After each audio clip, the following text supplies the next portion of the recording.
Now, this is the Tactical Intellectual channel. Thanks for checking this video presentation out. The topic or discussion in this presentation will be the Near East and Southwest Asia, the migrations to those areas.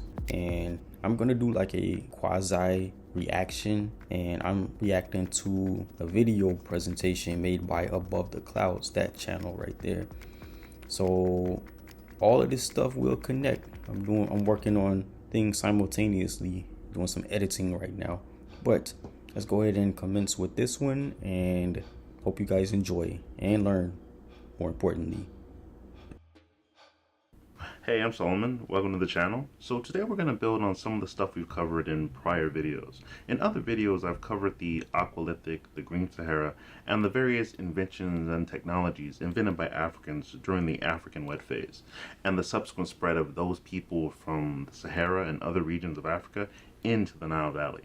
It's those Africans that are going to really start ancient Egyptian civilization. And it should be known, while there is, people with very clear racial biases, for the most part, the academic consensus is that the ancient Egyptians were native black people from Africa. Ancient Egypt was a native African civilization. And no really respected scholar is going to tell you some magical race of people came into Africa and dropped off a civilization. That's not how civilizations are started. They're not snapped into existence. Ancient Egypt was a very long process that took.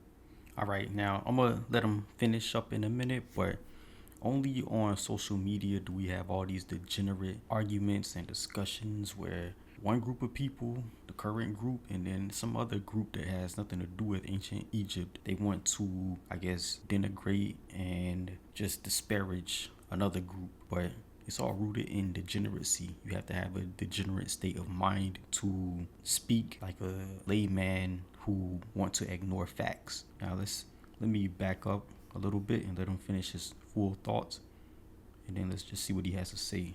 Snapped into existence. Ancient Egypt was a very long process that took thousands and thousands of years by Africans in the continent.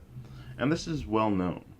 This is the view held by some of the most respected archaeologists, Egyptologists, organizations, and universities in the world, whether that be Oxford or UNESCO.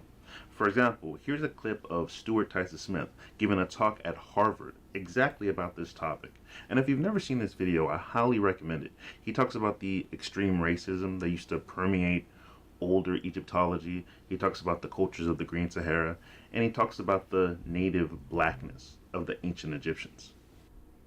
All right, so you may not see the entire clip, but on your own time, just check out this clip right here, and you can see it without it lagging. So, to conclude, the question of race in ancient Egypt is of great importance in modern society because of Egyptology's central and profoundly disturbing role in the creation of a theory of scientific racism that justified the worst kinds of discrimination, especially in America. Egyptologists might object that many Egyptians, like you see on the left here, Nubians on the right, would disagree with this conclusion, and that's correct. But my point is about American and European constructions of race. By modern American systems of racial classification, the ancient and modern Egyptians would both fall into the category of Black African. As Ann Roth, following Bruce Williams, pointed out years ago, an ancient Egyptian transported to the American South in the days of segregation would not be allowed to sit at a Woolworths bar, would have to go to the back of the bus, would be barred from facilities reserved for whites. The same applies to most of the modern Egyptians and Nubians I know and have worked with. Even though they might not self-identify that way, all the evidence points to a broad continuity of both groups as Northeast African populations. And in the end, I'm the only person in these two photographs who would be welcome at a lunch counter at Woolworths, or would be allowed to sit in the front of the bus and not have to surrender my seat to a white person. The power of acknowledging both Nubia and Egypt as African civilizations is that it destroys the logic of racism, especially American racism with its strongly polarizing view of blackness and whiteness drawn from slavery. Young observes perceptively that, and I quote, Egypt as the earliest civilization developed in Africa clearly represented the major potential stumbling block for the permanent inferiority of the Black race, which it was alleged had never created or produced anything of value. Similarly, Trafton points out that this debate lies at the heart of the often polarizing back and forth between mainstream and Afrocentric Egyptology. A hierarchy of race like that developed by Morton, Knott, and Glidden, and still deployed today by white supremacists, cannot be sustained if not one but two great Black civilizations arose in Africa at the dawn of history. It is therefore entirely appropriate and even necessary to confront constructions of race for Nubia and Egypt in the recent past and acknowledge both civilizations as African and Black, dispelling the myth of racial classification and ranking that have their genesis with Glidden and the beginnings of American Egyptology. Thank you. So the Africanity of Egypt really isn't in question, and really hasn't been in question for decades. The Egyptians came from the Sahara, the Sudan, and other regions of Africa. They were a collection of several different Africans, whether that be West African, or East African, or Central African. They were a cacophony of several different Africans, just as they had been in the Sahara, that just simply moved into the Nile Valley. So it's not radical or controversial or wild to say that the ancient Egyptians were Black people from other parts of the continent, because that's the truth of the matter. That's what the actual archaeological record says. With that being said, this video isn't really about Egypt per se, but it is about civilization and the Sahara, namely the migrations of Africans from sub-Saharan Africa deep into new regions of Europe and Asia. While I do cover this in previous videos, we're going to go more in depth about these migrations, with a heavy emphasis on the genetics, both the lineage left by these ancient African migrants, but also the actual physical remains of African peoples from the Neolithic, found everywhere from ancient Spain to ancient Pakistan. During the Neolithic, you're going to see massive migrations from Africa into these regions. For example, you'll find that East Africans migrate down the Red Sea hills into North Africa and into the Levant, then subsequently into Turkey and into Europe. And then you'll find that Western and Central Africans move up into the Sahara, into North Africa, into Southern Europe, into Turkey, and also into the Levant. During the Neolithic, there's a halo of Black genetics and Black people all around the African continent. You really can't escape Black people during the Neolithic. Just to let you know, I'm going to use some clips from the older videos in this video, as a lot of this information is new to a lot of people. But there's about an hour of new content in this video. In this video, we're going to cover the Holocene out of Africa migrations. Let's get it. So, green Sahara periods are also out of Africa periods. It's these exact same conditions when Africans first left the African continent to populate the rest of the earth over 50,000 years ago.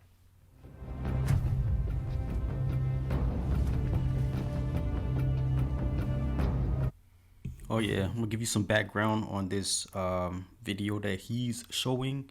He's just, giving you the rundown on the migratory patterns that occurred back during that first wave of out of African migrations. And of course, he's an archaeologist, so let's let him do his thing.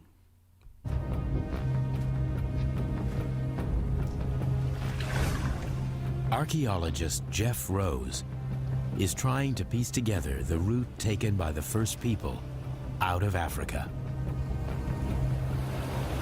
He's looking for evidence where the journey began on the Arabian Peninsula.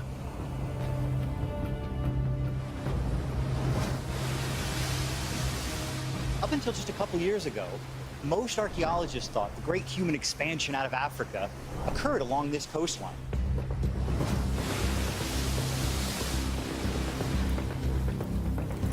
People called it coasting out of Africa, coastal migration, coastal express. The idea was they had become seafarers. They had somehow developed aquatic subsistence. They could fish, they could collect shellfish along the coast, and that then led to this colossal expansion into Asia and the rest of the world. If an African culture came to this place, they're going to leave evidence of that culture behind in their stone tool technology, and we should be able to see this. So it's testable.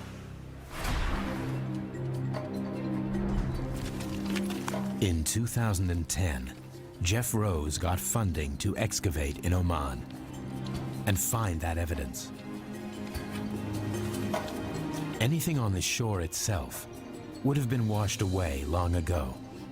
But in the hills behind the shore, he expected to find some sign of prehistoric human life. Now, this mountain range here rises up pretty steeply from the coast. It is full of caves. It's like Swiss cheese. We just thought it's a foregone conclusion. It's just a matter of time, not if we find anything, but when we find anything. We dug a test pit over there, we dug one there, we dug one there, we dug one on the slope leading up to the cave. In each case, we went down really deep, as far as we could go. And in all that time, we found nothing. We never found a single artifact. I remember just sitting there and saying, that's it, forget it. Forget the coast, we need to go somewhere else. We need a completely different strategy.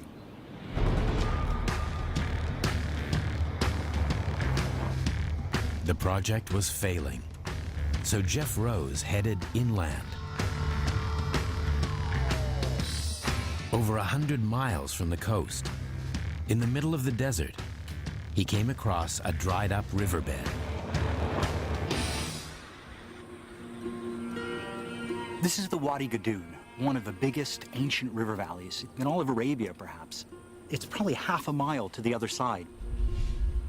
It's dry now, but 100,000 years ago, this thing was full of water. All of Arabia was green, for that matter. It was covered in savannas and lakes, and you have this vast network of river valleys that run through this plateau. He began to explore the hilltops above the ancient riverbed. And here, he found a field of flaked rocks.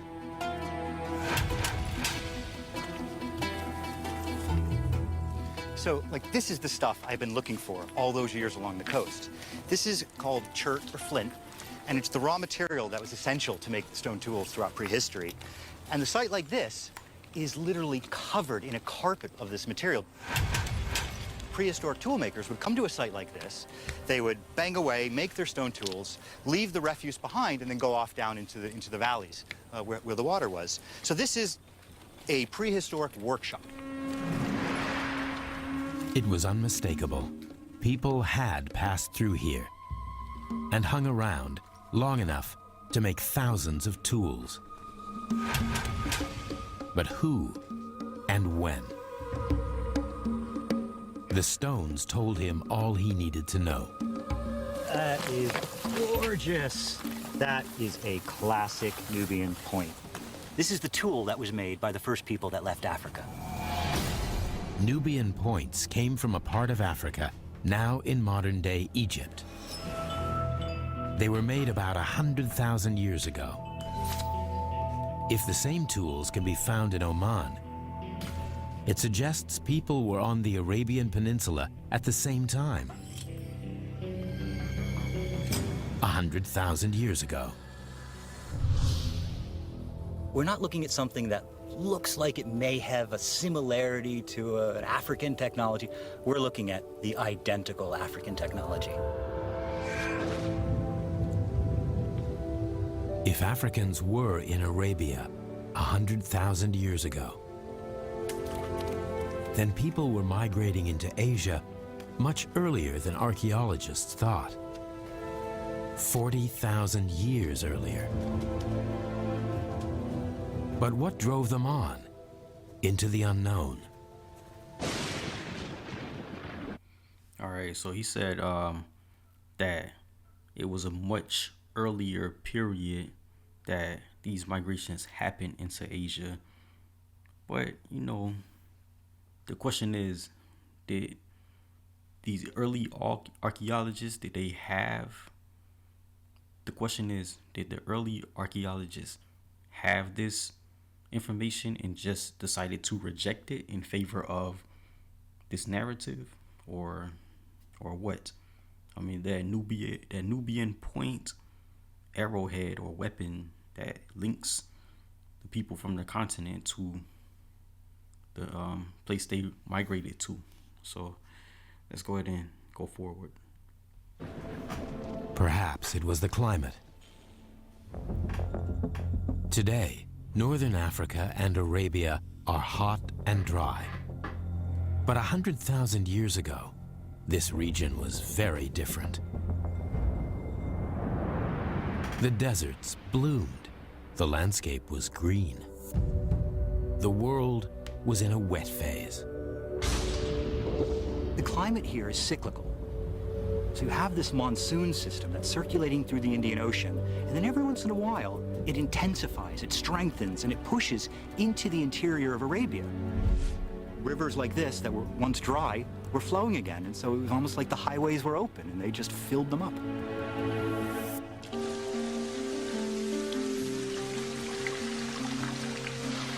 It wasn't the beaches that lured people into Arabia, but the rivers, filled by monsoon waters. What we realized was that people weren't interested in the coastline. They weren't these fishermen who had adapted a new technology and were moving along this new ecosystem. They were the same people as they were in Africa, and they were opportunistic. These river valleys would have been paradise because not only is it the exact landscape that they already knew, it was also unoccupied, so there was nobody to compete with.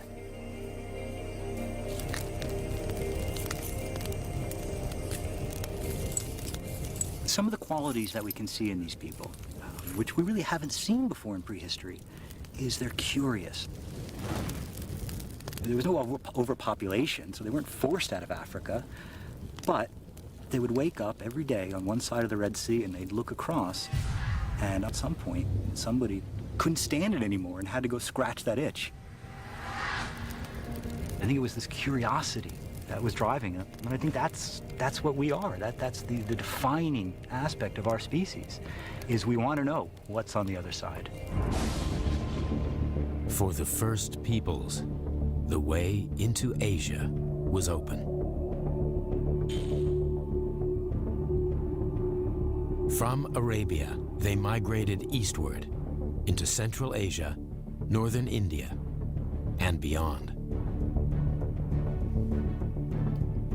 They would have followed a network of rivers, natural corridors through the continent. All right, so that's something that we've already touched on, but this reaction to this video here is all confirmation. So, just as in the Paleolithic, where Africans migrated down into the Levant and the Arabian Peninsula, then onwards into other regions of Eurasia, in the Neolithic, we're going to see the exact same movements. These are known as the Holocene out of Africa migrations. And these are the second biggest migrations out of Africa since the initial out of Africa migration to populate the Earth. The Holocene begins with the end of the Younger Dryas, which was of course a sudden ice age event that had a dramatic effect on human population and animal species around the world. The end of the Younger Dryas marks the beginning of the Holocene, and also the start of the Holocene out of Africa migrations. So we're going to see massive migrations out of inner Africa and into Eurasia. It's important to know, when these African migrations occur, the world looks very different than it does now. Ooh, so let me go back. So if you guys missed it, okay, take a screenshot of this right here. Important to know, when these African migrations occur, the world looks very different than it does now. For one, there are far fewer people on the planet than there is currently. Currently, there are over 7.5 billion people on the planet. At the start of the Holocene, there were literally less than 4 million people on the entire planet. You could walk the length of whole states without running into a single human being. And two, the people of the Neolithic and the Mesolithic look very different than they do now in modern day. The Holocene out of Africa migrations begin about 15,000 years ago. The last large exodus out of Africa were the Aurignacian people, who left Africa about 40,000 years ago and migrated into Europe. They could have emerged earlier, as you saw already from the lecture of Ellison Brooks. All right, I forgot to lead up to this to set it up, but Ofer Bar Yosef of Harvard University, just check out what he says, because he's going to be talking about the site of Taramsa in Egypt, and here's the information that you want. And definitely many of the African inventions that Ellison showed us very clearly, and also Lynn Wadley in her lecture, already arrived. So the guys are arriving, colonizing Eurasia in the same way that the early settlers of North America from Western Europe arrived with all these inventions, were already made in Europe, and they bring them to this continent. And of course, immediately they have an advantage over the local people. So, no surprisingly, the story will be continued. Okay. Now, to start the story again from the archaeology, we go back to Egypt, where the site of Taramsa show clearly the industry, which is known as the Nubian Mousterian, making a way for the early blade industries in the Levant, whether it is Ksarakil, Boker Tahtit, or the Emiran, makes no difference. I think I suggested this in 2000. Now, more of the local guys who work there accept it. Around 50,000 years ago, they moved into the Levant, only later to the Caucasus, straight into Europe, all across Europe, and because they came as different groups, their identity was not the same. It's not like a mass migration, but a migration of different groups going all the way into Western Europe, not reaching everywhere. Okay, and you can see some examples. The Bohunicean in the Czech Republic, which we published long ago with Jiří Svoboda, and the material from Krakow, or the material from the Ulutian, and so on. So that. All right, let me stop it right there. Now, keep in mind, he did say that he suggested this in 2000, but a lot of his colleagues, they sat on their hands and kind of ignored it until now. Now, you see this? Well, actually, before I touch on this, he did mention that you had a first wave of migrations, and then a couple hundred years, maybe centuries, or maybe even millennia, you had another wave. But a distinction between that first wave and then the second wave, people coming in, was already made due to time. You know, that's gonna happen. Now, check this out here. I'm gonna use the little arrow. Okay, so samples of modern humans, stone tools across Europe.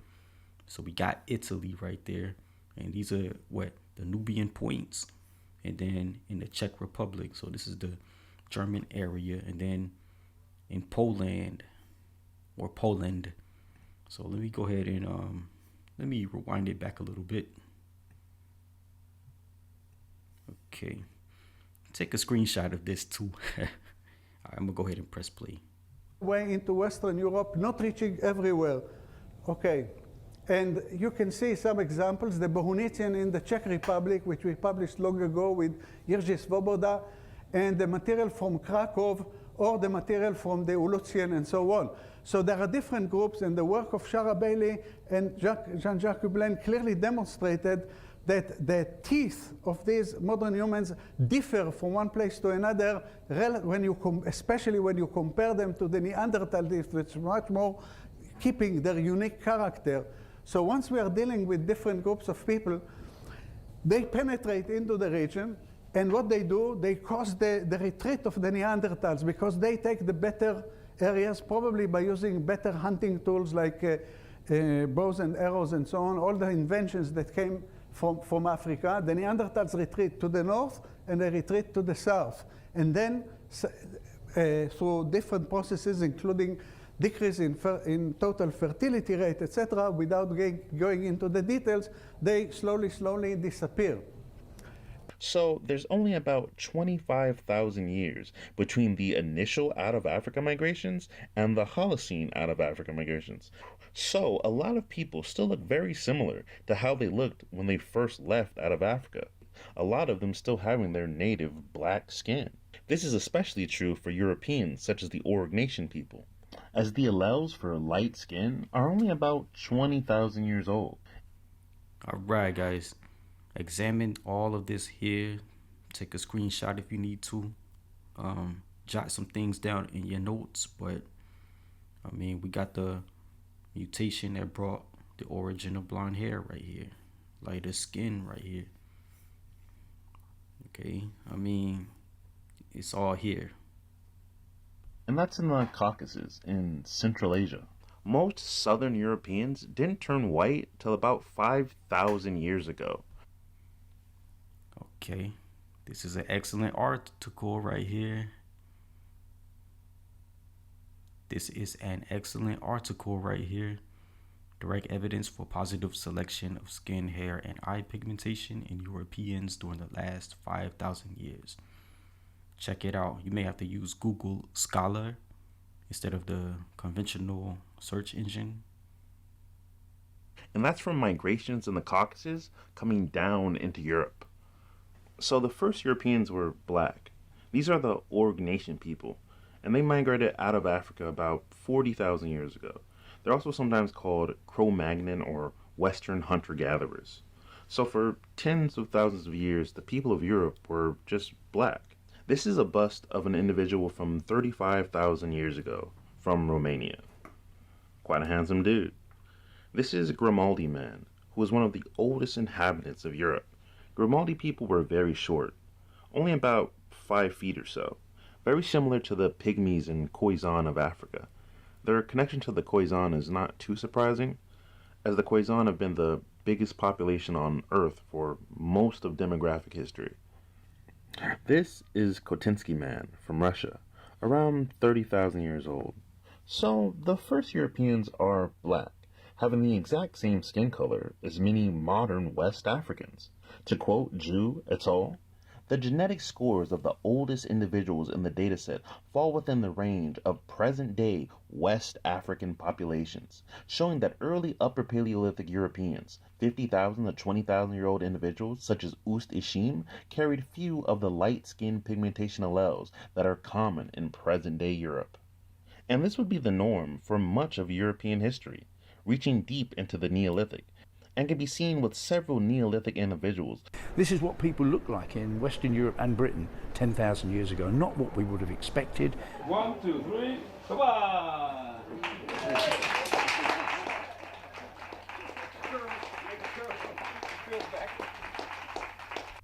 Alright, so that's Cheddar Man, and really, word was that he had darker skin than what you see on your screen right here.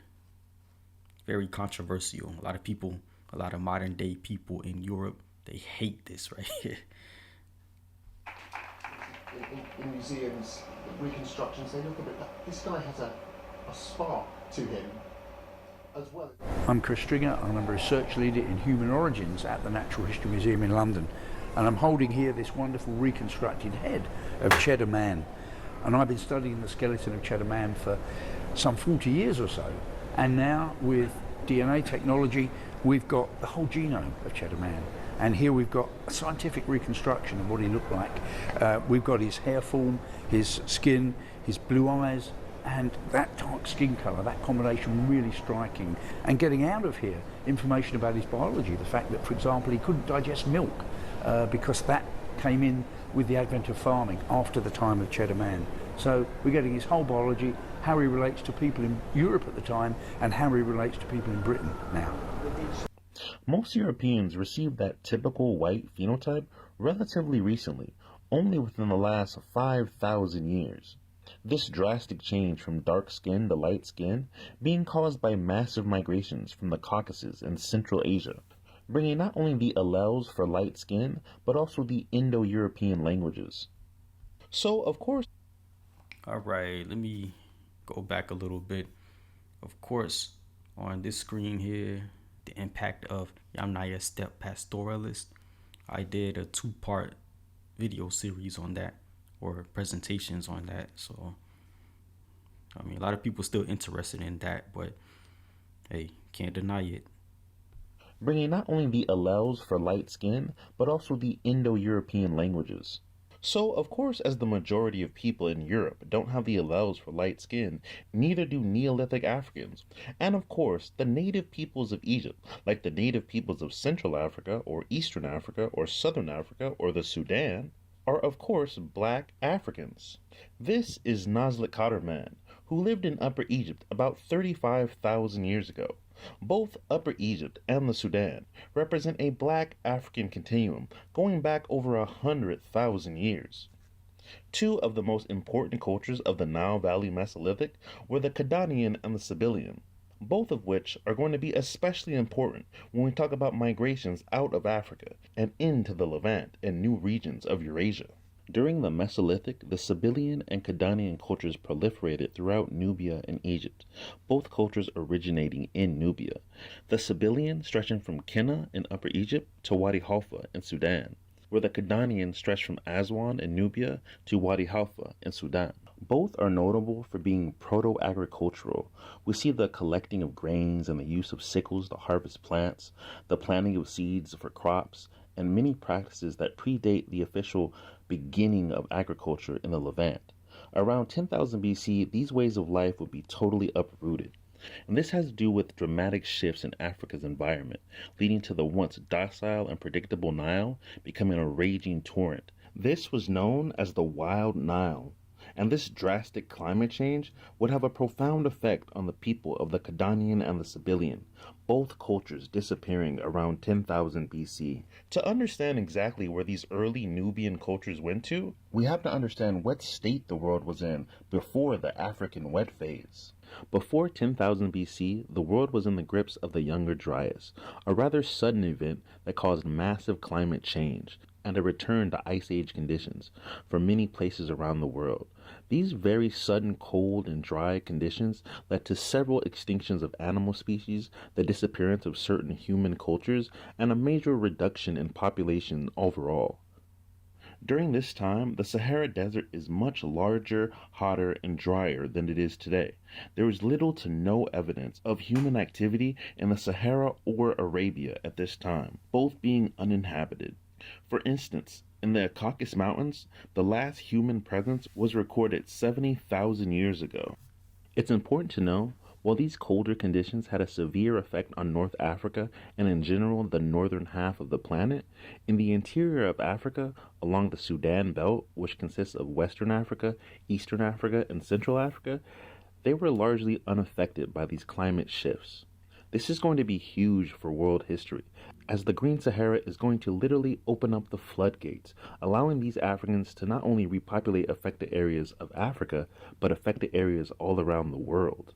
The Green Sahara period is the largest out-of-Africa event since the initial out-of-Africa event 50,000 years ago, when people first populated the Earth. It's best considered as Out of Africa Part 2. To understand this period, we have to start here, West Africa, Nigeria, in the village of Defuna. The year is 1987, and a farmer named Malam Yao is digging a well, and at a certain depth, he hits something hard in the earth, his shovel making a loud thud. He goes to tell his village elder, and what the two men find is one of the greatest discoveries in world history. This is the Defuna canoe. It is 8,500 years old. It is the oldest boat ever found in Africa, and the second oldest boat ever found in the world. All right, guys. So, of course, that's the Defuna canoe. And here's a screenshot that I've inserted that just has the correct spelling. And I inserted this so you guys can do your own research on this canoe, this archaeological finding here. The discovery is not only important for the antiquity of the find, but for the pronounced sophistication of the vessel. The boat shows a sleek, aerodynamic design, the front and rear shaped into perfect points to cut into the wind and water. The sides of the boat are incredibly thin, only 5 centimeters thick. This well-engineered craft is in stark contrast to finds of a similar age that are little more than hollowed-out tree trunks. To quote Professor Brunig, the sides are barely more than 5 centimeters thick. The bow and stern are pointed, giving the boat a notably more elegant form than finds of a similar age from Mesolithic Europe, such as the dugout Pesse canoe from the Netherlands.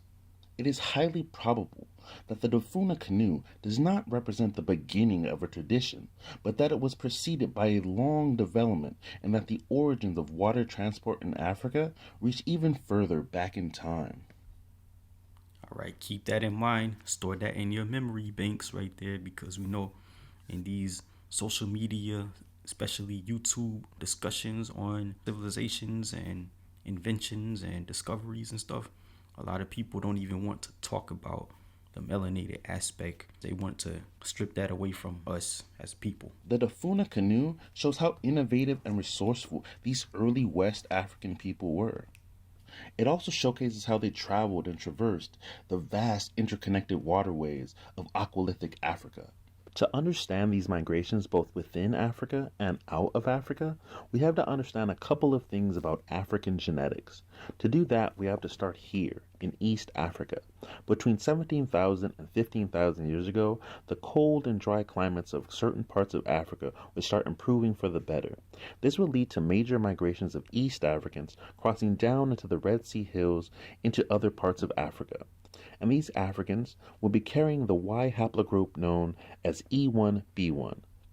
All right, pay attention closely to all of this here. They would head down the Red Sea hills, into the Sudan, into Egypt, into the Levant, and this is going to be particularly important later, and into North Africa. Aside from E1B1, to fully understand African migrations in and out of Africa, we have to go here, back to West Africa. As early as 22,000 years ago, a child was born in the wet, tropical regions of West Africa. In these environments, human beings are plagued by mosquitoes who can carry the deadly disease malaria. But this boy was born with a special power, a mutation, that allowed him to defeat the mosquito's deadly disease. That mutation was known as sickle cell, which caused his red blood cells to take a rigid sickle shape. If he was infected, it allowed his immune system enough time to defeat the infection. As this boy grew and outlived those who did not have his mutation, he passed on his genes. As his genes proliferated, allowing people to survive in malaria-ravaged areas, a complication occurred. This complication was known as sickle cell anemia. This occurs when both your mother and your father both carry the alleles for sickle cell. When both parents have the trait, it leads to an overabundance of sickle blood cells, causing extreme pain and a lifetime of health issues. While sickle cell anemia is usually thought of as a black person's disease, it is actually spread out around the world. In India, there are millions of cases. In Iraq, in Iran, in the Levant, in the Mediterranean, all places that saw large migrations of Africans during the Neolithic. Every one of those people is of a West African lineage. Every one of them is descended from that one boy in West Africa. There are 4 main branches of sickle cell, each haplotype named after where they occur most frequently, namely the Benin haplotype, the Senegal haplotype, the Cameroon haplotype, and the Arab Indian haplotype, which, while named that, is simply the East African variant of sickle cell, which arose from people migrating from West Africa to East Africa. All right, so here's something that we can all take a screenshot of, jot down in our notes. But this is a good one because it's talking about these Benin, the Senegal, the many different haplotypes of sickle cell, Arab, Indian, the typical. So let me go back to the 30-minute mark, 11 seconds and stuff. And subsequent migrations from there into the Middle East and India. To quote Schreiner et al., the occurrence of this haplotype in the Luya in Kenya and its clustering with the predominant haplotype found in Kenya and Uganda are consistent with the hypothesis that the Arab Indian haplotype originated in Africa and had an overseas migration route from Eastern Africa to Eastern Arabia and then into India. In contrast, the absence of the Benin haplotype in the Luya in Kenya and the Baganda in Uganda provides evidence against an overseas migration route from Eastern Africa to Western Arabia. Instead, the presence of the Benin haplotype in Western Arabia is consistent with an African origin and an overland migration route through Northeast Africa. So let's start with the first big migration out of Africa during the Neolithic. And that's the movement of East Africans bearing E1B1 into the Levant. So who lived in the Levant before these Africans arrived? Well, the Levant is the doorway to Africa. It's the gateway that many people took out of Africa to populate the earth. These early Levantines were called Cabarans. And we know from genetics that these early Levantines were basal Eurasian. What is a basal Eurasian? Well, that simply means an unmixed version of the original peoples that populated Europe and Asia. What is that in layman's terms? Well, that's a black person. It's an African. Remember, Africans populated Europe and Asia. They're like the Org Nation people. Remember, they came out of Africa and populated Europe. Those first Org Nation people were basal Eurasian, and the Cabarans were just as black as those first Org Nation people. So the Cabarans would have been related to and looked very similar to early Org Nation people, but unlike the Org Nation, they never mixed with any Neanderthals. They had zero Neanderthal admixture. The only modern and ancient populations that have zero Neanderthal admixture are black people, are Africans. To simplify, imagine what Solomon Islanders look like, or Andaman Islanders, or a native person from Indonesia. These are all natives. They're unmixed versions of the first people that moved in those areas. Remember, the Org Nation people did not lose their black skin till about 5,000 years ago, when people started migrating in from Central Asia, from the Caucasus. So the Cabarans, the early Levantines, they were just black people that never left the doorstep of Africa. They're just Org Nation people that stayed put instead of kept migrating. In fact, prior to being called the Cabarans, they were called the Levant Org Nation because of their shared toolkits and culture.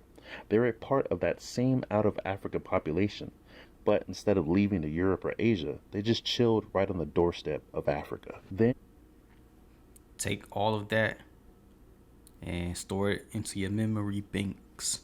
It's not even tough to grasp or comprehend. It's just that we have a lot fighting against it. You know, we have a lot of people who rather buy into the narrative of, you know, these people just stayed put, never migrated, or when they did migrate, then they automatically switched over to, you know, some genetically different type of person. That's not the case right there. And it's very easy to digest intellectually what this guy is saying here. So let me rewind it back a little bit so then we can take it all in. But instead of leaving to Europe or Asia, they just chilled right on the doorstep of Africa. Then, at about 15,000 BC, you have East Africans migrating into the Levant, bringing haplogroup E into this ancient African population. E1B1 sits on the Y chromosome and is passed down from father to son. So you have these African men intermarrying with these women from this very ancient out-of-Africa population.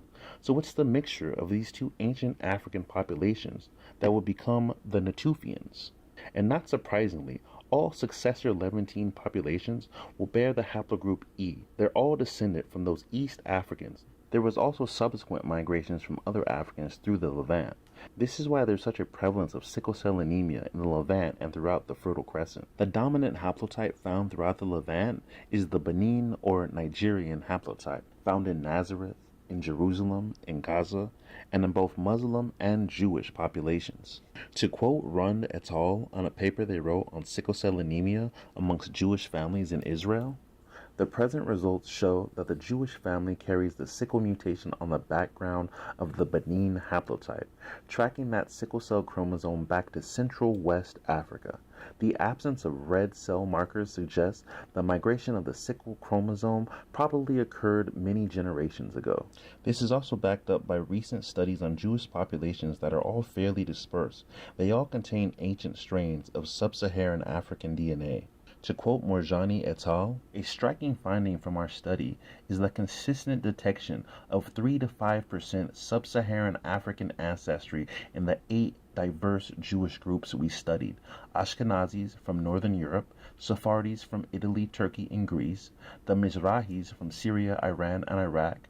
A parsimonious explanation for these observations is that they reflect a history in which many of the Jewish groups descend from a common ancestral population, which was itself admixed with Africans prior to the beginning of the Jewish diaspora that occurred in the 8th to 6th century BC. The Africanity of the Natufians is also borne out in the actual craniofacial analysis of their skulls, and they bear a very black and African appearance, which is not surprising at all.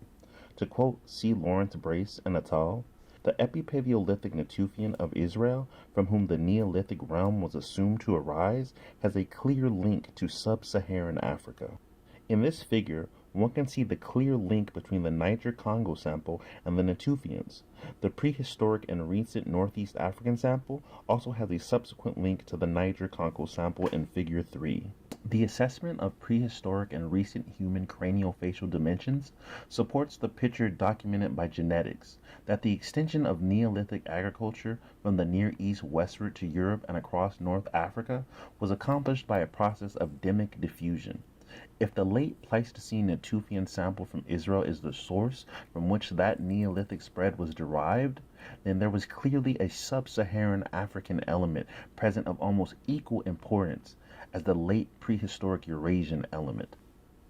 At the same time, the failure of the Neolithic and Bronze Age samples in Central and Northern Europe to tie to the modern inhabitants supports the suggestion that while a farming mode of subsistence was spread westward and also north to Crimea and east to Mongolia by actual movement of communities of farmers, the indigenous foragers in each of those areas ultimately absorbed both the agricultural subsistence strategy and also the people who had brought it. The interbreeding of the incoming Neolithic people with the in situ foragers diluted the sub-Saharan traces that may have come with the Neolithic spread, so that no discoverable element of that remained. This picture of a mixture between the incoming farmers and the in situ foragers had originally been supported by the archaeological record alone, work cited 6, 9, 33, 34, 48, 49. But this view is now reinforced by the analysis of the skeletal morphology of the people of those areas, where prehistoric and recent remains can be metrically compared. All right, before I let him continue, he did mention, let me go back a little bit in that article. Okay, so right here, he's talking about the late Pleistocene Natufian sample, but then, okay, let me drop down a little bit. Okay, he was talking about a spread westward and also north to Crimea. Okay, so he said a spread westward and also north to Crimea and east to Mongolia by the movement of these communities of farmers. The indigenous foragers in those areas were absorbed right there. Now, when I gave the initial rundown of the, I guess, racial makeup of the area in my Russia Part 1 and even also in my Abkhazia video presentation, it's in line with all of this here. So let me go ahead and go back to this point. Okay, The clustering of Natufian skulls with Niger-Congo people is not surprising in the least. As we know, West Africans are amongst the founding populations of the Levant, and some of the earliest Africans to migrate out the Green Sahara. The presence of these West African migrants in the ancient Levant is further substantiated by several other genetic vectors found in ancient remains from the Fertile Crescent. One such vector is the presence of human head lice, or Pediculus humanus capitis. These lice are subdivided into several significant divergent mitochondrial haplogroups, namely A, B, and C, each with a particular geographic distribution around the world. Thus, they are an excellent marker for older human migration events. To quote Drawley, "Lice are among the oldest parasites of humans, representing an excellent marker of the evolution and migration of our species over time. Here we analyze by real-time polymerase chain reaction developed in this study the mitochondrial DNA of 7 ancient head louse eggs found on hair remains recovered from 2 sites in Israel. 1, 5 nits dating from Chalcolithic period, 4000 BC, were found in the Cave of the Treasure, located at Nahal Mishmar in the Judean desert, and 2 nits dating from the early Islamic period, circa 650 AD, were found in Nahal Omer in the Arava Valley between the Dead Sea and the Red Sea. Our results suggest that these eggs belong to people originating from West Africa, based on identification of the louse mitochondrial subclad specific to that region. A ML phylogenetic analysis performed for the CYTB gene showed that the ancient hairnets belonging to the Chalcolithic and early Islamic periods are part of clade C. Within clade C, these knits form a subclade with lice found in Senegal.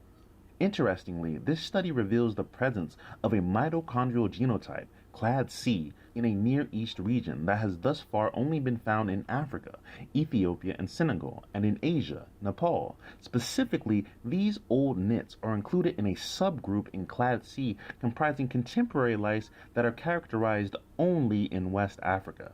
The presence of this genotype in the Near East is necessarily linked to migration flows of humans through the ages. The genetic information available today from humans suggests that significant gene flow most likely occurred within the past 2,500 years between sub-Saharan Africans and Near East populations.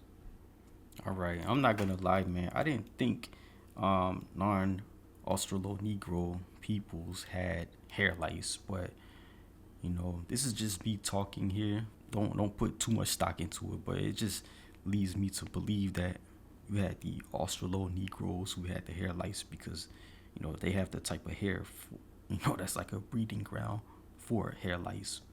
But if I'm wrong, I'm wrong. This is what this is what it's here for. I can definitely adjust. But let me go ahead and proceed. The presence of these sub-Saharan Africans in the ancient Near East is even further verified by the actual physical remains of ancient African individuals who lived throughout the Levant and the Near East during the Neolithic. These early members of the Neolithic Revolution migrating deep from within inner Africa. It should be known that the finding of ancient sub-Saharan individuals throughout Mesolithic and Neolithic sites in the Near East, Europe, and Asia is very common. As the Green Sahara period is the largest out-of-Africa migration since the initial out-of-Africa migration, the presence of these ancient African individuals amongst these early Neolithic sites is a regular occurrence and is well known and well documented. Yep. Now, let me give a follow-up. He just said that it is well known and well documented. Well, on the screen, I have Environment, Race, and Migration by Griffith Taylor. And of course, on page 162, check out what it says when it talks about entry of modern races. It says that, well, speaking on the early Neolithic times, the major races that, came in, it says, there seems little doubt that these newcomers made use of an ancient corridor along the Mediterranean shores.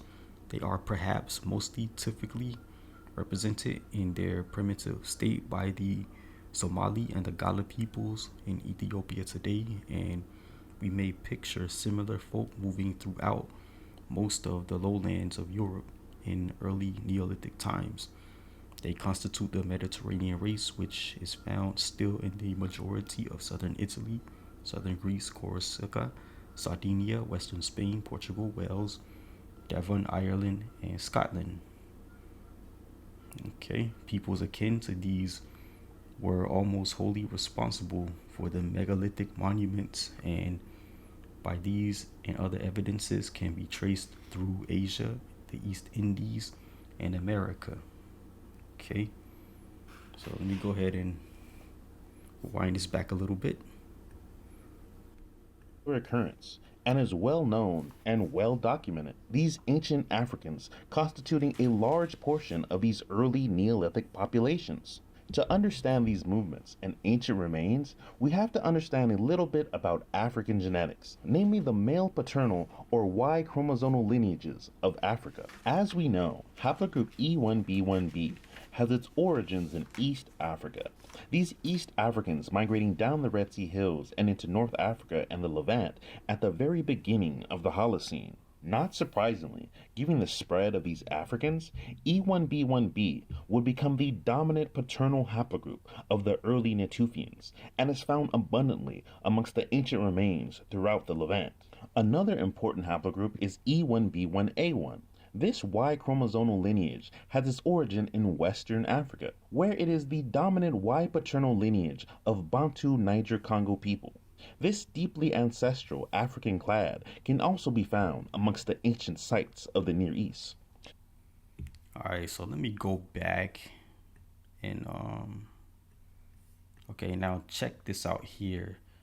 You see all this genetic coverage. It includes Old Anatolia right here, and of course Cyprus right there, and then we got Elam over here, Mesopotamia. So I mean, this stuff is a layup when you come with the receipts, man. Easy.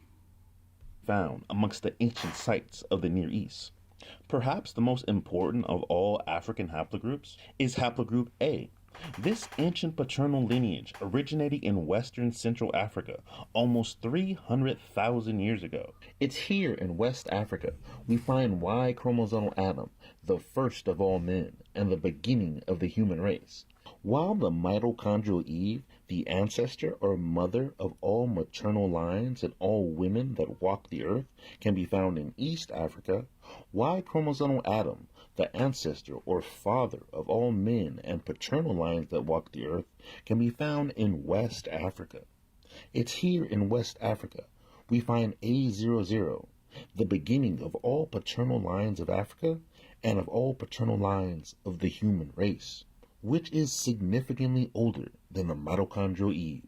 To quote Fernando L. et al., we report the discovery of an African American Y chromosome that carries the ancestral state of all SNPs that define the basal portion of the Y chromosome phylogenetic tree.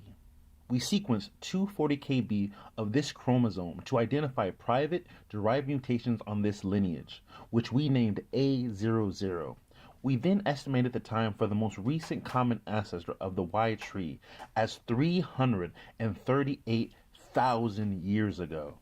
These early West Africans, who were the first of all men, would eventually spread out over the entire African continent, populating every inch of Africa, to the Amara highlands of Ethiopia to the Blombos caves of South Africa.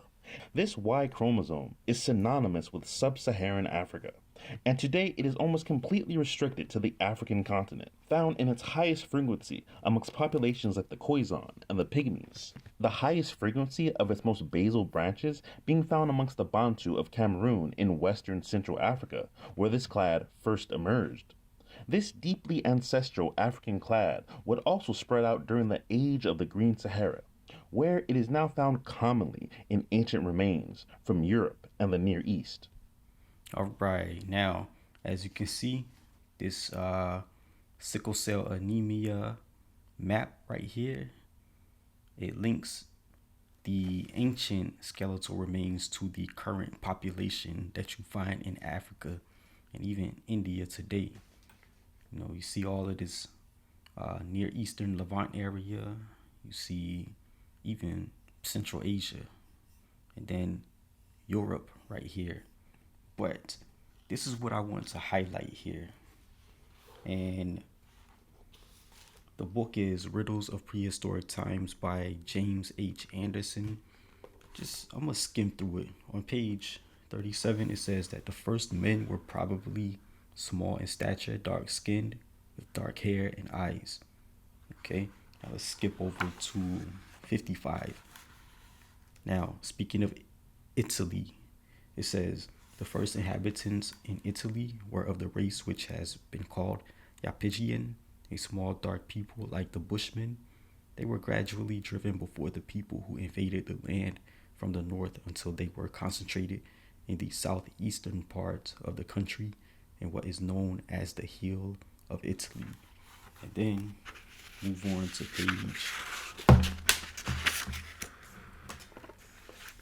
page 57. It says the Iberians in ancient times inhabited the western and southern part of Europe, the northern part of Africa.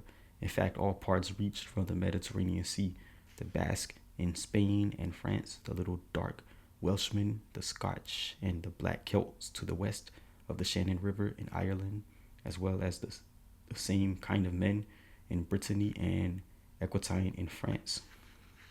Okay, let's drop down. It says that the Basque are of middle size, compactly built, robust, and agile, of a darker complexion than the Spaniards. Drop down a little more, it says the first inhabitants of southern Europe, northern Africa, Arabia, France, and the British Islands were a race of small men who did not average in height more than about 4 feet 5 inches. They were of a slight build with a dark complexion. So you see that map here again. That's coinciding with sickle cell, and then the migratory spread. So let's go ahead and move forward. Speaking to the spread of these Africans from deep within the continent, another important haplogroup is haplogroup DE, or haplogroup D and E. These two African Y chromosomal lineages have a particularly interesting history and distribution. DE, or D and E, are twin clades, or sibling clades. Both of these Y lineages being forever connected by a very special mutation known as the YAP-positive polymorphism. Of all the Y chromosomes on the Earth, only D and E have this YAP-positive mutation, making them both YAP-positive, while all other Y chromosomes are YAP-negative. Upon the out-of-Africa migration, one single clade of D, D1, would exit out of the African continent to help populate the rest of the world, where E remained in Africa, where it is now the dominant Y haplogroup of the African continent. So, wherever in Africa the D lineage originates is also where the E lineage originates, both these two Y chromosomal clades being connected by that YAP-positive polymorphism. Thus, wherever D originates is where DE originates. There is one place in Africa you can find the D haplogroup, and that is here, its place of origin, West Africa, Nigeria. To quote Haber et al., here, we reinvestigate a rare, deep-rooting African Y chromosomal lineage by sequencing the whole genomes of 3 Nigerian men described in 2003 as carrying haplogroup DEY chromosomes, and analyzing them in the context of a calibrated worldwide Y chromosomal phylogeny. We confirm that these 3 chromosomes do represent a deep-rooting DE lineage, branching close to the DE bifurcation, but place them on the D branch as an outgroup to all other known D chromosomes, and designate the new lineage D0.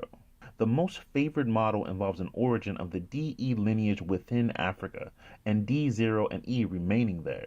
All right, hold on. Before we let this rip and let them cook, I'm going to show this Y haplogroup map or screenshot, and we're going to show the melanated people who went out of Africa, and that's the D and C haplogroup, Y haplogroup folks right there.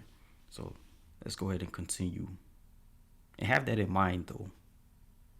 Migration out of the 3 lineages C, D, and FT that now form the vast majority of non-African Y chromosomes. The exit took place between 50,300 and 81,000 years ago, and most likely between 50,300 and 59,400 years ago. This work resolves a long-running debate about Y chromosomal out-of-Africa, back-to-Africa migrations, and provides insight into the out-of-Africa expansion more generally.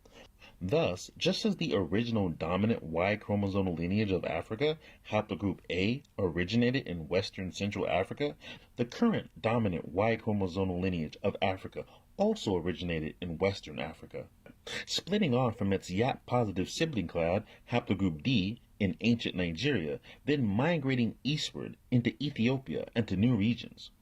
Remember, haplogroup A00 has its origins in Western Central Africa, and these people were the first to populate East Africa. Thus, these older A lineages that once dominated Ethiopia were largely replaced by these West African migrants, bringing the YAP-positive haplogroup E into these new regions of East Africa. To quote Cole et al., from the 20 main haplogroups in the Y chromosomal haplogroup tree, only 5 were detected in the analyzed Amharic population in Ethiopia. Haplogroup A is near the roots of the tree and is only found among males on the African continent. The major haplogroup detected was E. Haplogroup E has its origin in West Africa. Due to immigration, haplogroup A which originally dominated in Ethiopia, has been partly replaced. And lastly, the last two important Y chromosome haplogroups are BT and CT. BT is defined by its mutations that distinguish it from A, but not necessarily from its children clades, B and CT. Its main branch is B, which is commonly found amongst the dense tropical regions of Africa in populations like the Mbuti or the Hadzabe. The immediate subclade of BT is CT. All right, so let me go ahead and pop this screenshot up again that's showing the Y haplogroup, I guess, versions right here so that you guys can, follow and keep up and be proficient in what he's saying. You know what he's saying, and you can spit it to everyday people on the street. Which is defined by its mutations that distinguish it from A and B, but not necessarily from its children clades D, E, and CF. Upon the out-of-Africa migration, D and E would remain in Africa, while a single branch of D, D1, and CF would migrate out of the African continent. All male lineages outside of Africa will descend from this single branch of D and the various subclades of CF. After the initial out-of-Africa migration, these ancestral African Y chromosome lineages will become restricted to the African continent and would not see wider distribution into the broader regions of Afro-Eurasia till the onset of the Holocene climatic optimum. With the greening of the Sahara, these populations were able to cross a newly greened Sahara into North Africa, into Europe, into Southwest Asia, and beyond, where they would prosper for millennia, and where they can now be found commonly amongst the ancient remains of the peoples of the Neolithic Revolution. One of the earliest African inhabitants of the Fertile Crescent can be found here in Mesolithic Iran. This individual was found laid to rest in Belt Cave near the Alborz Mountains of Iran. The remains of this Neolithic African individual dating to between 12,000 and 8,000 BC. Note, this is right around the time the Sahara had just transformed into a completely green oasis. This individual originated from Western Africa and bore the Y haplogroup E1B1A1 and is of course the dominant patrilineal lineage of Bantu Niger-Congo peoples. This gentleman certainly would have been an early vector for the spread of sickle cell anemia traits in these Near Eastern regions. This gentleman's specific patrilineal clade is E1B1A1A1C2B1, also known as Z6005. This sub-Saharan African clade can be found primarily in the far western ends of Africa, in regions such as Gambia and Senegal. Given the West Africans' prowess with boat building, having the oldest boat in Africa and the second oldest boat in the world, it's not at all surprising that these early West Africans were able to easily traverse the vast waterways of Aqualithic Africa and were already residing in regions of the Near East at such an early date in the Holocene. Another African individual dated to 9,100 and 8,600 BC was also found at this exact same site in the Belt Caves. This gentleman bearing haplogroup CT, this deeply ancestral sub-Saharan African lineage, is one of the oldest of mankind and is found commonly amongst the remains of the ancient Levant.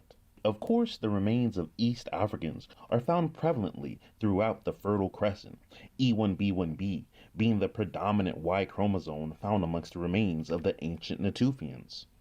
Not surprisingly, as E1B1B is found abundantly amongst the ancient remains, some of the most basal forms of these ancient East African lineages can be found amongst the ancient peoples of the Levant. All right, just a refresher, basal, B-A-S-A-L, that just means original unmixed genetics right there, or people. EP2, or E1B1, is one of the most basal branches of E in Africa, and is actually the parent clade of E1B1B. Not surprisingly, its most basal branches can be found in highest frequency amongst the Beta Israel, or the Ethiopian Jews of Africa. These African populations making up some of the earliest populations to live in Israel, Jordan, and Lebanon, migrating into these regions early on during the Holocene. The earliest individual found in the Near East bearing E1B1 can be found here at Rakfet Cave in Israel, dating back to 11,840 BC and 9,960 BC. And not surprisingly, several other individuals bearing E1B1b lineages can also be found at this exact same site. These ancient individuals, dating to between 11,840 BC and 9,760 BC, as well as there being several gentlemen bearing African haplogroup CT, also laid to rest at this ancient site. These East African lineages would come to dominate the paternal gene pool of the Fertile Crescent for millennia to come. It should be known that many of these East African E lineages can still be found throughout these areas, stretching from Western Asia to Europe. It's these Neolithic African communities that first moved into the Levant that would eventually spread agriculture to both Europe and Asia. One commonly found E lineage still in these areas is EM78, this ancient African lineage, standing as a testament to these early African founders of the Neolithic Revolution. To quote Battaglia et al., correlations between human occupation sites and radiocarbon-dated climatic fluctuations in the Eastern Sahara and Nile Valley during the Holocene provide a framework for interpreting the main Southeast European-centric distribution of EV13. A recent archaeological study reveals that during a desiccation period in North Africa while the Eastern Sahara was depopulated, a refugium existed on the border of present-day Sudan and Egypt near Lake Nubia until the onset of a humid phase around 8,500 BC. The rapid arrival of wet conditions during the early Holocene period provided an impetus for population movement into habitat that was quickly settled afterwards. Haplogroup EM78 representatives, although rare overall, still occur in Egypt, which is a hub for the distribution of the various geographically localized M78 related subclades. The northward moving rainfall belts during this period could have also spurred a rapid migration of Mesolithic foragers northwards in Africa, into the Levant, and ultimately onwards into Asia Minor and Europe, where they each eventually differentiated into their regionally distinctive branches. All right, so let me go back to that because that was very pertinent information. So this is what he says right here. The northward moving rainfall belts during this period could have spurred a rapid migration of Mesolithic foragers northwards in Africa, the Levant, and ultimately onwards to Asia Minor and Europe, where this is the point here where they each eventually differentiated into their regionally distinctive branches. So when I bring up that point to Pan-Africanist people in either Africa or the Americas, they get upset, they start talking crazy. Hey man, you just have an inferiority complex. This platform is too mature to have an inferiority complex, but we do have to speak on the distinction that it's really a thing, man. When you have different migrations, people develop differently, man. So why am I even speaking about it? I'm just trying to quell that concern that other people have, melanated people. No, don't think that, man. Let's talk about the gray area. All right, I had to get that off my chest. Let's go ahead and move forward. Into their regionally distinctive branches. These migrations of Africans bearing these M78 haplogroups is incredibly important when we talk about the development of agriculture. Remember, both the Kadanian and Sibyllian were both proto-agricultural. Both of these complexes located in and originating in Nubia, near Lake Nubia, as Battaglia states. It's not surprising that shortly after these Africans bearing these M78 haplogroups migrated into the Levant, that we would see the official beginning of agriculture. These African migrants from the Middle Nile surely playing an important role in the beginning of the Neolithic Revolution. But it's not just African men that can be found predominantly amongst the ancient residents of the Near East and the Levant, but ancient African women as well. While the movement of males can be tracked with the movement of Y chromosomes, the movement of women can be tracked with mitochondrial DNA. Unlike Y chromosomes, which can only be passed down from father to son, mitochondrial DNA is passed down to both men and women, though it is only women that can pass it down to their children. Thus, while all men receive mitochondrial DNA from their mother, only women can pass it down Thus, mitochondrial DNA is a fantastic tool for tracking migrations out of Africa, but it's also a fantastic tool for tracking migrations within Africa as well. It should be noted. All right, so this part is dealing with the inter-Africa, not the migrations outside of Africa. So I'll definitely use this later on when I speak on that. But basically, my platform here is to deal with the migrations out of Africa and how the people became distinct. All right, so I'll give you the timestamp. Okay, so this is the 56-minute 10-second mark if you want to check it out yourself, but I'm going to skip it and go to the 1-minute mark. Thus, mitochondrial DNA is an excellent tool to track not only the movement of women, but men as well. And of course, as these African men migrated down into the Near East, they of course brought along wives.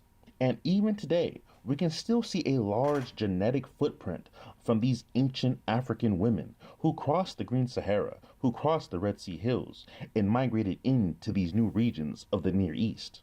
Note the extremely high frequency of these ancient African lineages in the Levant. These ancient African women playing a large part in these Holocene out of Africa migrations and in the beginning of the Neolithic Revolution. To quote Sa et al., the following 40,000 to 50,000 years witnessed little significant population movement within Africa, and variation accumulated regionally, likely due to a fragmented environment. However, the climatic changes introduced during the Holocene, with the peak of the Holocene climate optimum, allowed woodland and savanna adjacent to the Sahara to expand, creating conditions for the Sahel to become a major corridor, both north, south, and east-west. The expansion of L3 lineages in Eastern Africa and L2 lineages in West Africa attest to the rise in human mobility across the Sahel during this period of improved climate.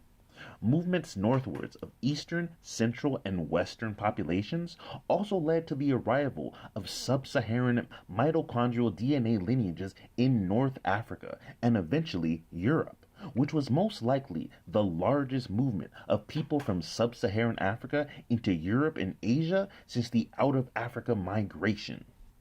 All right, so if you don't know what he's reading, he's talking about climatic changes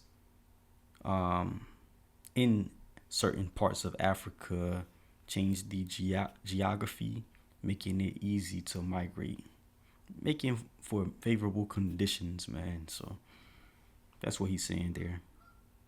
Following the out-of-Africa migration 60 to 70,000 years ago, significant numbers of sub-Saharan lineages did not disperse from the continent again until the early Holocene. At this time, the climate optimum and the consequent expansion of equatorial forests allowed movements that had previously been limited. Populations were able to cross a greener Sahara to North Africa and Southwest Asia, and from there into Europe, as suggested before, demonstrating the continuing role of climatic oscillations in shaping continental genetic structure. The genetic input from sub-Saharan populations into North Africa points to two major sources. One is West Africa, reinforcing the trans-Saharan movements made possible by the more favorable environmental conditions. The second is Eastern Africa, a likely source of pastoralism in this period. And of course, as these Africans spread into these new regions, they of course brought their native languages, chiefly the Afrasian or Afro-Asiatic languages, which has its origin in East Africa, between the regions of Ethiopia and Somalia in the Horn of Africa, being spoken by these early bearers of the E1B1 lineages. With the improved climate of the African wet phase, these Africans were able to spread out into new regions of Africa and Eurasia. Today, Afrasian or Afro-Asiatic is spoken everywhere from Nigeria to Israel to Sudan, with its greatest diversity, of course, being inside the African continent, as well as its oldest and most ancient branches, which can still be found in East Africa to this day. To quote Eric, Moreover, the available genetic evidence relating in particular to the M35-215-E1B1 Y chromosome lineage also accords with just this kind of demographic history. This lineage had its origin broadly in the Horn of Africa and East Africa. It then spread to Egypt in the eras before farming. From there to the areas of the Levant, where the pre-Proto-Semitic branch of the Afrasian family would come to be spoken, and also to North Africa and the Sahara, where it is now common among Amazigh speakers in those regions. The distribution partially parallels, in other words, the history of the spread of the Afrasian language family, as described here.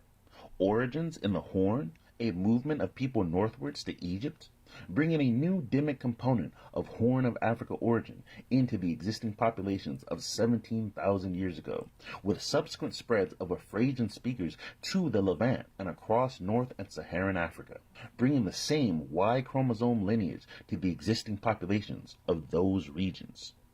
It really can't be overstated how important and significant these migrations are, especially when we take into account the actual amount of people that physically lived on the planet in that time.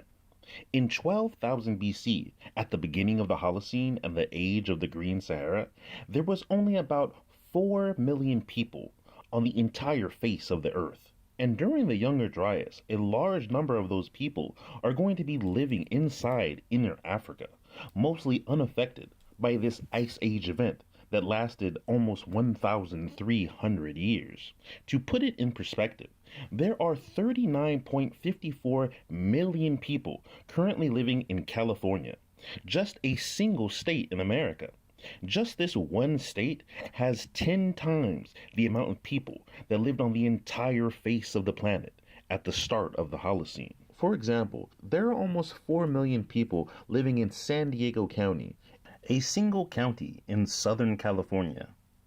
Just this one county in this one state in this one country could house the entire human population at the beginning of the Holocene. It's important to keep this in mind. These African migrants are not migrating into densely packed areas. There simply isn't enough people on the planet. So it can't really be overstated how important these migrations are and just how different the world looked at this time. It's these populations that are going to create some of the earliest towns and settlements on the planet, as well as incredibly important sites like the Tower of Jericho and Göbekli Tepe. It's these populations that would go on to create agriculture and then eventually spread out to Europe and Asia. Africa and the Fertile Crescent during the Neolithic are best described as two pieces of the same puzzle, and during the Neolithic, the Levant is best described as an extension of Africa, both genetically, linguistically, and historically. So, in summation, the creators of the agricultural revolution were black people, the creators of Mesopotamia in Iraq, the creators of Elam in Iran. These were all Afro-Asiatic people of an African lineage. This is why when we look at the genetic trail from African migration into Southwestern Asia during the Holocene, we see a mixture of different Africans, East Africans and West Africans and Central Africans and so on. Ooh, man, they gonna hate this. Hey, yo, man, they hate this stuff right here. The detractors and the people that like to denigrate, that is, on YouTube, Elon Musk's lame platform. They hate this type of stuff, but they gotta deal with it, man. The proof is right here. They have to deal with it. This is also why we see such a prevalence of sickle cell anemia in places like Iraq and Oman and Lebanon. This is also why Neolithic skulls from Iran also cluster with Niger-Congo samples, same as the Natufians. All these people were of an African lineage. They spoke an African language, Afro-Asiatic, and it wouldn't be till later, till people from Central Asia, from the Caucasus, migrated down into these areas and changed the genetics of these populations. This is why Neolithic and Bronze Age people in the Middle East and Southern Europe don't look like their modern counterparts. They've been thoroughly admixed over spans of millennia. That was a good one. Now for my final thoughts on the Near East and Southwest Asia migratory patterns presentation. Let's see. skeletal remains and genetic evidence. He speaks about that in abundance and shows a lot of proof. He speaks about the basal DNA combined with speaking about the Y haplogroups. He used that to explain these old genetic lineages that are found all over the Near East and Southwest Asia. So he also had information that I appreciate on the Green Sahara. Again, it's rife with lakes and rivers, and they use those to sell, as a part of the migratory patterns, selling rivers and streams when the Sahara was green. And then let's move on. Peer-reviewed articles galore by actual experts, those who study these things for a living. And as you can see, I have the emojis, the scientists, the doctors, the geneticists, and etc. Then the artifacts. I have on my slide the artifactual materials left behind by these early melanated peoples in the Near East and Southwest Asia. And we know that they are highly melanated thanks to the HiRisplex tool, which is really technically the HiRisplex, but I like to say HiRisplex tool. And that is calculating how much melanin content is found in the hair, the eyes, and more importantly, the skin. I have a video on that, so check out the video that's explaining the HiRisplex tool. Now, that is the conclusion to this Near East and Southwest Asia migratory patterns showcase or presentation. The next presentation will be Asia and the Pacific Islands. Look out for that one in the near future. You guys, thanks for watching and take care.